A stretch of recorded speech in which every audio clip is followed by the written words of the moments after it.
In lieu of St. Patty's Day and my favorite holiday, we're gonna stick to the greens. Today we're gonna learn how to have better distance control so we can take that second guessing out of those really long putts.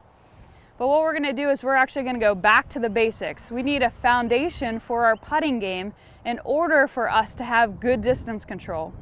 So what we're gonna do is we're gonna practice and we're gonna putt to no hole. We're just gonna putt on the green, and our goal is to get your collection of golf balls, 3, 5 golf balls, to end up in the same spot. There's a couple different elements that are going to influence that. For one, we need really good rhythm and tempo.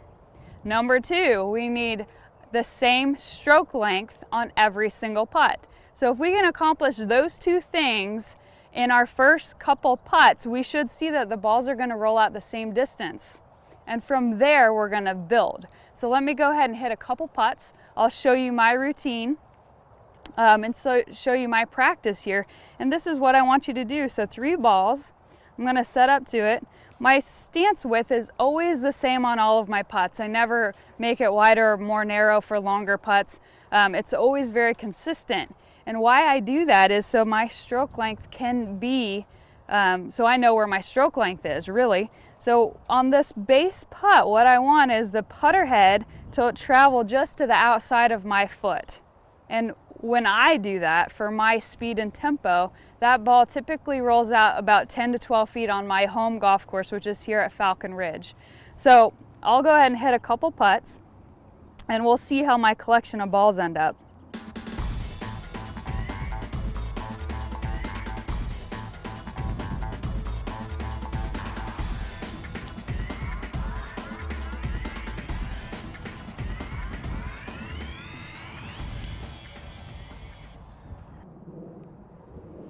All right, so I would be happy with that collection there. All the balls rolled out the same distance. I felt like my putter was going back just to the outside of my foot every single time.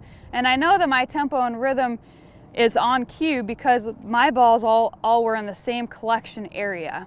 Okay, so if I can have that same rhythm and tempo, the same stroke length, the ball is gonna roll out the same distance. So what do we do on those longer putts? Those longer putts, all we're gonna change would be that the stroke length is gonna be longer. So now if I take the putter back past the outside of my foot with the same tempo and rhythm, my balls should travel further. So let's start with just the base stroke as your foundation and see how your distance control improves. This is Courtney Mahon at Falcon Ridge Golf Club. Thanks for watching.